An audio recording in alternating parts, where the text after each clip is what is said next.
The Black Statue of Liberty. In 1798, Napoleon Bonaparte stated that history was only a lie agreed upon. Nothing could be more illustrative than the history of the Statue of Liberty, originally called Liberty Enlightening the World. The liberation of African American slaves was the only inspiration for the creation of a Statue of Liberation for Edouard René Lefebvre de la Boulaye. He recruited a young sculptor, Frederick Auguste Bartholdi, to create a black female slave statue holding a broken chain in her left hand and with broken chains of slavery at her feet.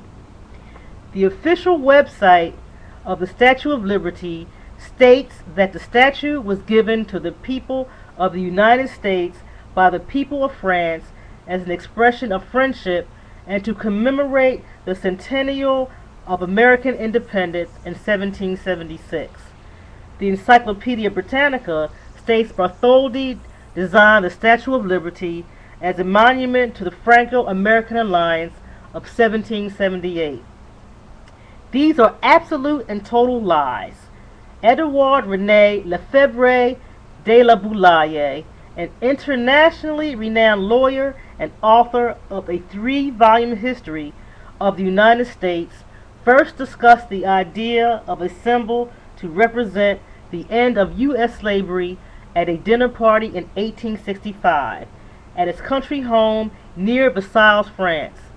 In attendance at the dinner party were many abolitionists, including Victor Hugo and Frederick Auguste Bartholdi, who had initially been retained to create a sculptured bust of Mr. de la Boulaye. Victor Hugo and Edouard de la Boulaye were leaders of the French abolitionist movement. They hated slavery and were in strong support of John Brown when he attempted to arm slaves in West Virginia for rebellion by raiding the armory at Harper's Ferry in 1859. After John Brown had failed and was hanged, Hugo and de la Boulaye took up a collection among the French people and presented a gold medal to John Brown's widow. After Abraham Lincoln was elected President of the United States in 1861, the French liberals and abolitionists, including Hugo, Bartholdi, and de la Boulaye, urged Lincoln to free the slaves even if a civil war resulted. Lincoln was told, "You would become the first country in history to have fought a war against itself to free the internal slave, and you would go down in history as a truly great country and a beacon of light to all freedom-loving people." The French abolitionists saw the Emancipation Proclamation of 1863 as a worthless piece of paper, since it only freed slaves in the Confederate-controlled states where Lincoln had no jurisdiction and not in the Union-controlled states where Lincoln was still in authority. When the war ended in 1865, French abolitionists were extremely happy, and in addition to again urging Lincoln to free all slaves, de la Boulaye and Bartholdi requested permission to build and dedicate a monument or colossal statuary to the freeing of all slaves in America.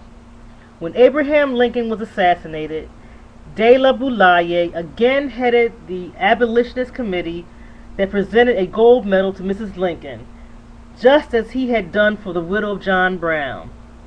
In addition to a staunch abolitionist, Frederick Auguste Bartholdi, 1834 to 1904, was an outstanding French sculptor. Bartholdi trained to be an architect in Alsace and Paris, and then studied painting with Ary Scheffer and sculptor with J.F. Sue. Bartholdi's life and ideas changed dramatically after 1855 when he toured Egypt and witnessed the magnificent colossal monuments and statues created by the black Egyptians. Bartholdi's creation of a giant black ex-slave female with broken chains at her feet and left hand was readily accepted in France. Although liberals, Freemasons, and businessmen with American interests were the most enthusiastic supporters of the project, by 1881 some 100,000 people and 181 towns throughout France had contributed money. In 1871, Frederick Bartholdi, at the urging of de Louvallaye, undertook a voyage to America to sell his idea of a colossal statue clearly symbolizing the end of chattel slavery in the United States. He was armed with a large terracotta statue and numerous drawings to clearly illustrate his proposed Statue of Liberty. The original African face of the Statue of Liberty was published in the New York Post dated June 17, 1986, as part of the centennial celebration. Bartholdi found little American support for his African slave model. In 1878, as the African head of Miss Liberty first went on display at the Universal Exposition in Paris, France, rampant reaction raged through the American South. Bartholdi finally had to abandon his original ideas and change the Statue of Liberty to the features we are now familiar with. The African face was resculptured into the face of his mother, Maida Bartholdi. A table of law tucked under her folded arm that bears the date July 4, 1776, replaced the broken chains in the slave's left hand. Ironically, the chains were left at the feet, but the meaning changed from broken American slavery to broken English tyranny. On May 18, 1986, during the centennial celebration, the New York Times joined the New York Post in describing the original Statue of Liberty and the intention of de Louvallaye and Bartholdi in presenting the statue to America. It's unconscionable that the Encyclopedia Britannica and the official Statue of Liberty literature can still lie and say that this is a monument celebrating American independence of 1776 and or the Franco-American Alliance of 1778. Dr. Jack Felder sums it up clearly. Once in place, Miss Liberty received a new meaning. She was hailed as the mother of white exiles, greeting European immigrants seeking freedom from America. Nothing in the original conceptions of Bartholdi or de Louvallaye envisioned this role for their stature.